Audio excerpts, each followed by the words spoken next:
Hello, Dr. Dan Yafter, the chiropractor, here for news, views, and weekly updates. And I hope everybody had a great Thanksgiving. And we're going to go ahead and jump into a lot of content today. And of course, this is the most dangerous month of the year, December. This is typically where everybody goes off the rails regarding their health, their physical health and well-being. And of course, as the physical health and well-being goes, so goes mental health as well. So if you really want to, and I remind my patients of this all the time, if you really want to feel your best going through the holidays, there are different strategies than everybody else is using. Most, again, people just kind of unravel, let themselves go this time of year. But there's definitely a safer, healthier way to do it than what you're seeing around you. We're going to cover some of that today. So I'm excited to just share that with you. Several announcements. One of the things that you want to put on your radar, whether you're a patient or not, you're invited. You don't have to be an active patient in my office, but really it's for everybody. And it's the Detoxify or Die Masterclass coming up on December 16th, 6:30 p.m. right here in my office. And I've been teaching these masterclasses going on almost 30 years. And this is, without question, the most important masterclass that we teach, certainly because it's right in the middle of the holidays, placed there intentionally to try to help support and really guide not only our patients, but our community on how to stay healthy and navigate the rapids that most people find themselves in during the month of December.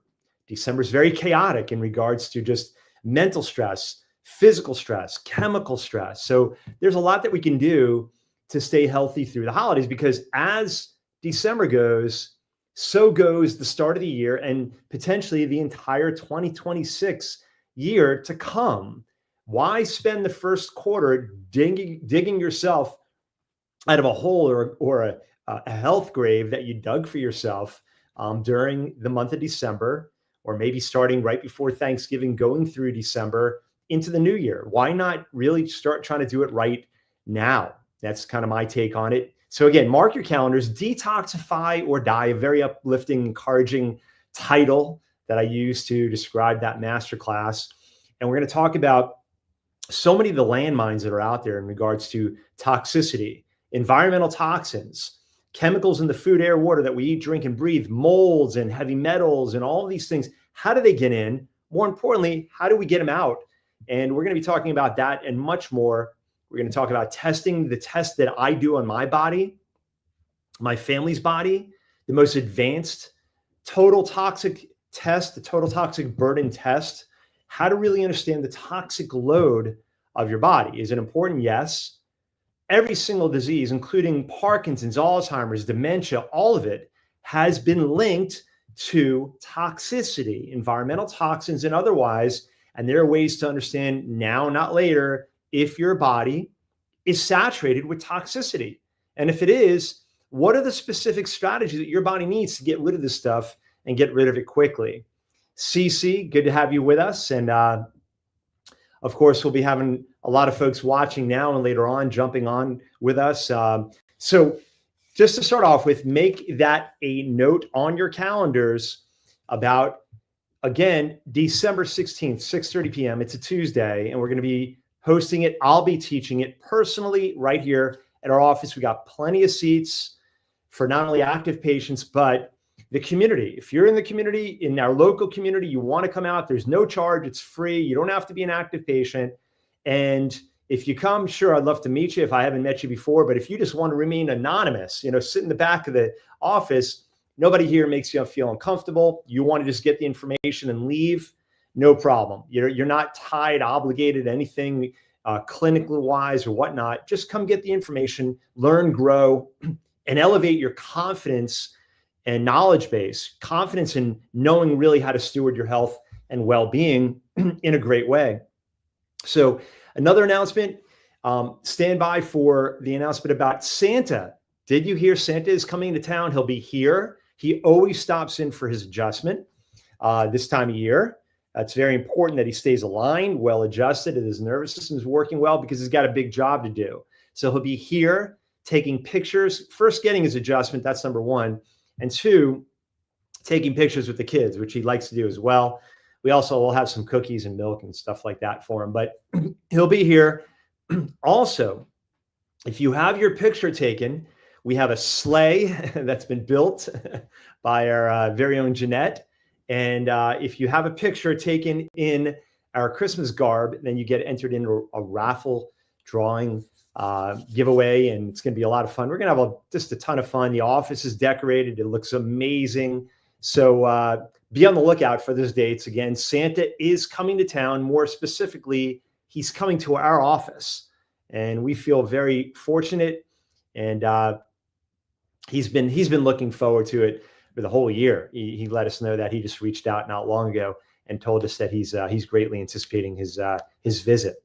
So we are going to be wrapping it up. We're going to be wrapping what up? The discussion on diabetes this past 4 or 5 weeks has been all about blood sugar management, diabetes reversal, blood sugar control. And we're going to be entering the new content, the new masterclass content, Detoxify or Die.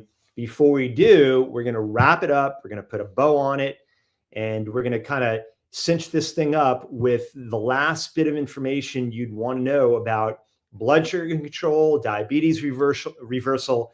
What are the main factors? If you're an adult onset type 2 diabetic, in fact, it's no longer called adult onset. It's 30% of our childhood population is either pre-diabetic or full-blown diabetic. Hemoglobin A1C over 6.5 is a full-blown diabetic. 5.7 is 6.5, pre-diabetic. Fasting blood glucose over 100. Insulin levels, you want to know about that. Obviously, from my perspective, if you're over 5, you got a problem. So again, if you are a type 2 diabetic, we're not talking about type 1, we're talking about type 2, although there's plenty to talk about in regards to type 1 and whether it's reversible or not, but we're really honing in on type 2 diabetes. What are some of the things that you can do to prevent diabetes, or if you have it, potentially reverse it, control it, maybe in a non-pharmaceutical way? Is there a way not to take drugs, not to take pharmaceuticals, not to need pharmaceutical interventions if you're a type 2 diabetic? Well, at a bare minimum, let's lay out the strategies, at least the knowledge you need to have in order to understand that there is a way to control, at a bare minimum, prevent, avoid becoming a diabetic. And most of these strategies have been shown to reverse diabetes. Number one, this is the single most or least often discussed or talked about factor in diabetes, your spine. What in the world does your spine have to do with diabetes? Well, it has everything to do with it, because the nerves that are coming out of your spine, your brain communicates with your body.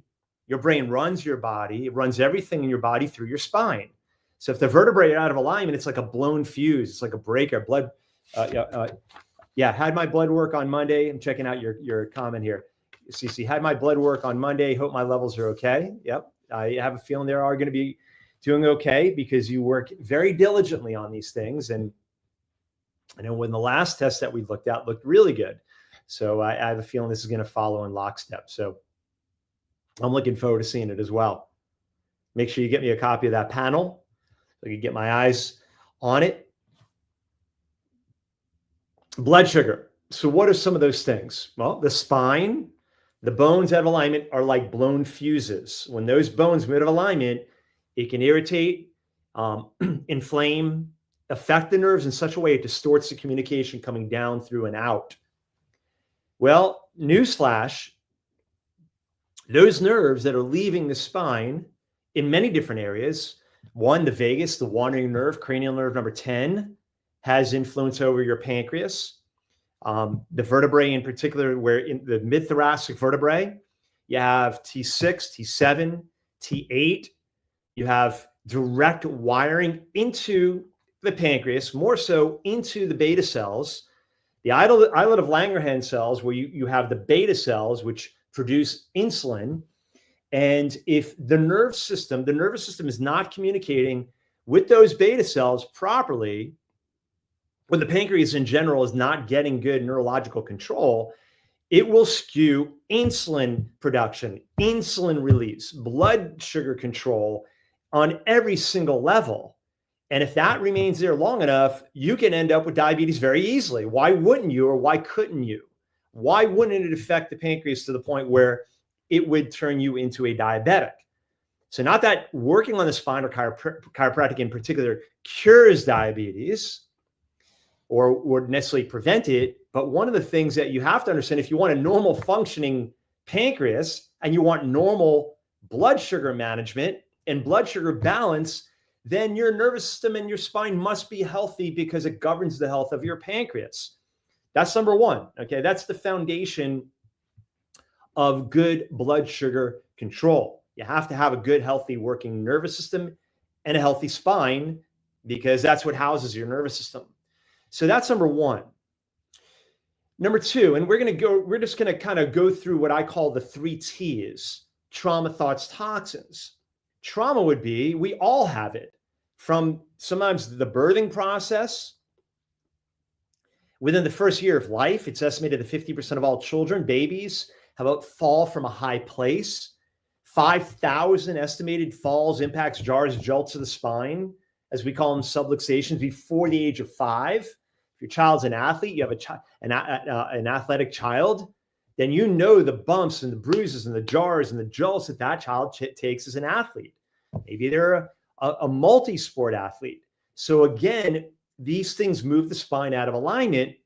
And if those vertebrae start choking off communication to the pancreas and other areas and other organs of the body that are involved with blood sugar management, you got a problem. That's what we mean by trauma, spine, blood sugar management. That's T number 1. That's trauma. T number 2, thoughts, or what we refer to as stinking thinking. Okay, stressful thoughts elevate cortisol. Cortisol is a more potent controller of blood sugar than insulin. So I have worked with people clinically who don't, basically stuff their faces with sugar. So when you think of diabetes, you think of sugar. And I know for a fact, because I know my patients well, I work with them, most of them, the majority of them I've been working with for over a decade, if not longer. Many of my patients are starting their second quarter century with me, 26th year. And I know my patients well. I don't see them once per year, see them once per month or twice per month or once per week. I get to understand their health history very, very well, their biography very well. And so many times I will see patients who I know have a very good diet. They don't eat candy. They don't eat sugar. They don't eat refined sugar. They eat a very healthy diet, yet they struggle with blood sugar issues. And what their issue is emotional stress. Emotional stress produces high quantities of cortisol, which is a more potent regulator or dysregulator of blood sugar. So believe it or not, the hormone cortisol, the stress hormone, in large concentrations, elevated chronic levels, can turn you into a diabetic. Why? Because cortisol is a fight or flight hormone.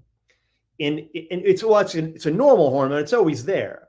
But in fight or flight, in adrenaline situations, it's elevated for many reasons. One of which, it signals to your liver to dump a bunch of sugar, gluconeogenesis. It produces a ton of sugar to dump into your blood sugar for fuel so you can run for your life. But that should only happen acutely for seconds, minutes, maybe hours, not weeks, months, and years at a time. And so when it remains elevated, it's going to dump sugar into your bloodstream. It's going to keep your blood sugar levels elevated, and that's going to create a diabetic scenario.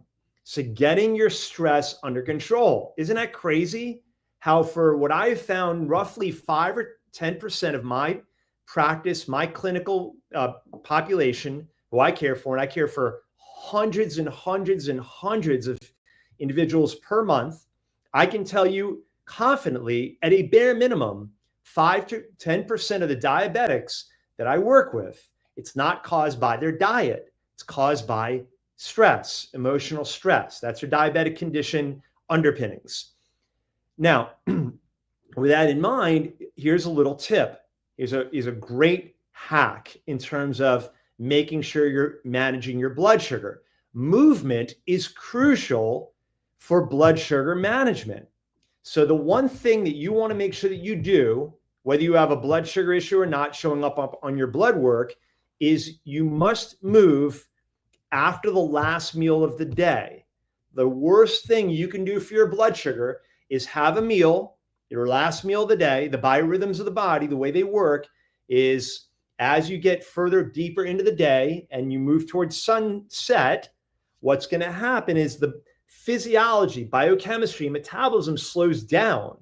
So any sugar, whether it's refined, bad sugar, or starches, or whatever form they're in, they will impact your blood glucose much greater than earlier in the day.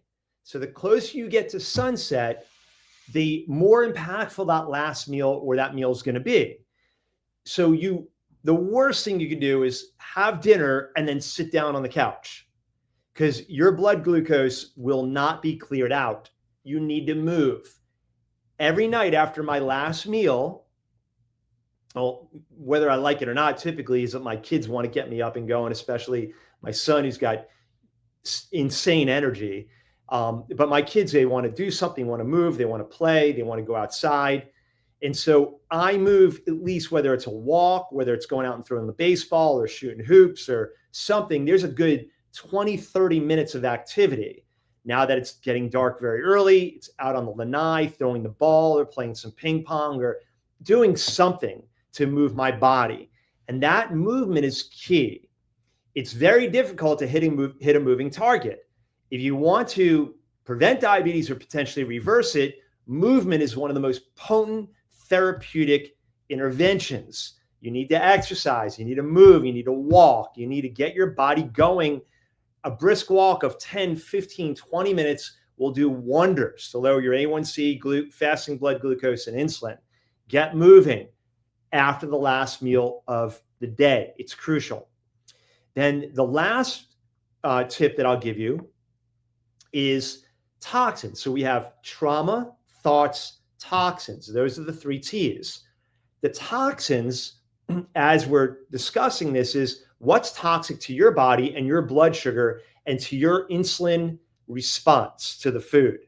How does your body respond to food? How it responds may be different than how my body responds. And that's what I mean by toxic. One food which may be toxic to your pancreas and cause your insulin and your blood glucose to go through the roof may have zero impact on mine. That's what I mean by toxic within the context of toxicity. The only way you know the foods that are toxic, have a toxic insult to your pancreas, would be to wear, as Dr. Annette Booth Martinson talked about, that radically improved and changed her life, was wearing a continuous blood glucose monitor. That way you know moment by moment, hour by hour, day by day, what type of foods impact your insulin blood glucose the most, which skews your blood glucose the most, which pushes you toward a diabetic state the most. What type of exercise is right for your body? How do you dose exercise? For some people out there, you exercise and it actually improves your blood glucose. For me, I do the same type of exercise, my blood glucose goes through the roof. Why? Or if you're doing intermittent fasting, for one person, it does miraculous things for their blood glucose, lowers it, improves every aspect of their blood glucose management. For another person, when they do intermittent fasting, if they don't do it during the right time, if you don't have this specific window and you fast during the wrong window, your blood glucose goes crazy. So really what the toxicity means, figuring out how foods affect your body, which foods affect your body adversely, at what times of the day, exercise, different your schedule, your sleep. How is all of this stuff impacting you? And guess what? The continuous blood glucose monitor is the only way you can figure this stuff out, because it's literally with an app. You can watch on your phone moment by moment what's literally going on inside of your body. So again, one of the greatest, well, I would say two of the greatest health gifts that you can look into, either for you, if you're looking to buy somebody a Christmas gift, or maybe you're looking to put the request in. One, the Oura Ring. I have always been very skeptical. I'm not going to name the brands, but I've used a lot of different biometric trackers, and I was never happy with any of them until I got one of these, the Oura Ring. And this thing picks up a huge amount of data on your body. It's all artificially intelligent driven, and the amount of data that you're given on your body is incredible, especially sleep data, like in terms of what's going on with your breathing, your deep sleep, your REM sleep. I mean, it just goes on and on. So that's a great gift. The second one is a continuous blood glucose monitor. And so with that, the glucose monitor, you put it on for maybe 2, 3, 4 weeks. They now have made it accessible to anybody. You don't need a script to get one. There are tons of websites out there where you can have it shipped right to your house. But those are two great ways to monitor, manage, and really understand your body, your physiology, your biochemistry on a deep level. The great physician will tell you through these incredible technologies how you can improve your health. So again, the masterclass coming up, Detoxify or Die, on the 16th of December, 6:30 p.m. right here in the office. Santa's going to be here the week leading up to Christmas. He will be here taking pictures with the kids. Be on the lookout for the posting on the announcement, the Santa's schedule. You want to get pictures with the kids and be part of our raffle drawing, just the fun that we have. I can tell you this, and if you're a patient, you know this, we do not have a boring office. I think the greatest sin of a clinical environment is boring and sterile. You don't want it like that. In our office, we let it all hang out. We have a great time during Christmas, and a couple of times when we do our patient appreciation days throughout the year. We just have fun in here. We just don't care. We want our patients to have a fun environment. A fun clinical environment is a healing environment.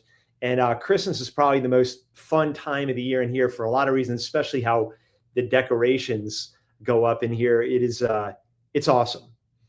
So I'll leave you with this. The last thing I wanted to mention, and this is the news and the views part of the segment, is, and most people have already seen this, Florida ends school vaccine mandates. We are the first in the nation.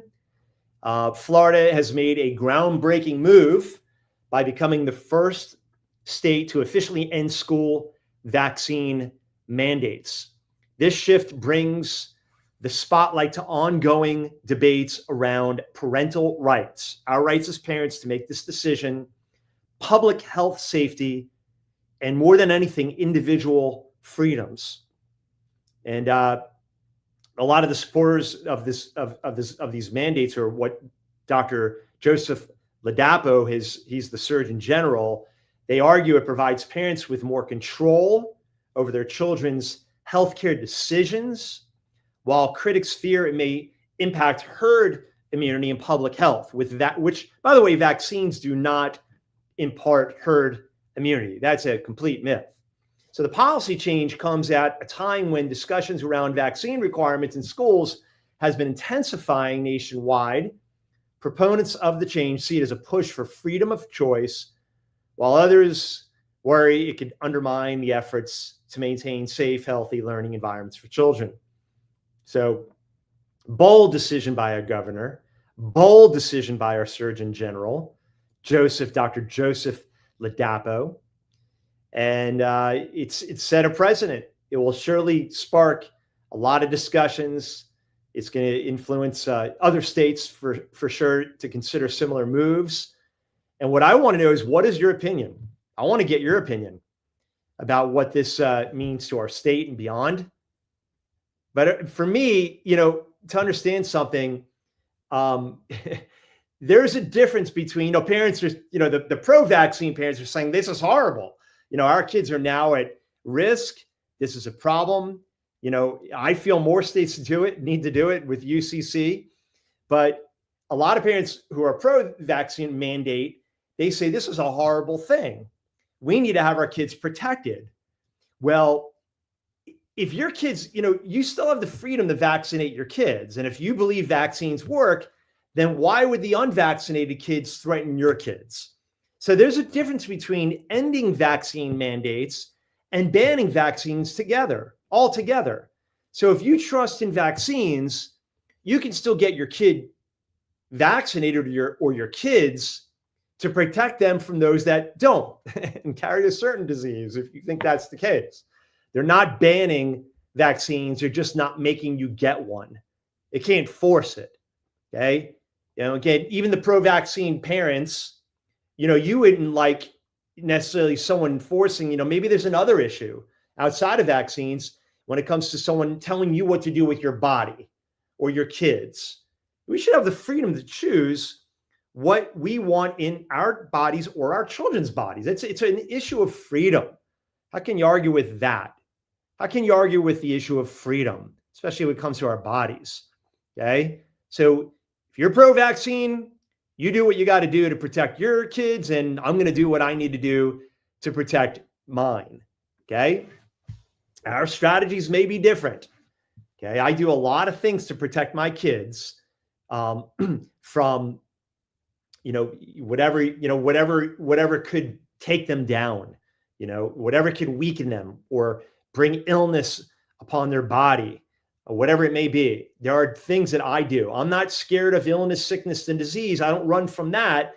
I run toward health and wellness and vitality. I don't live a life of fear. I simply live a life of proactive strategies that are building my kids up on a day-to-day basis. And there are a lot of those strategies that we use in the Yachter household. If you want to learn precisely what those strategies are, then you're more than welcome to join us at our master classes, where I unpack all of that and more every single month. So mark your calendars, December 16th. We want you here. To all, thank you for joining me on this segment of News, Views, and Weekly Updates. Dr. Dan Yachter signing off. God bless.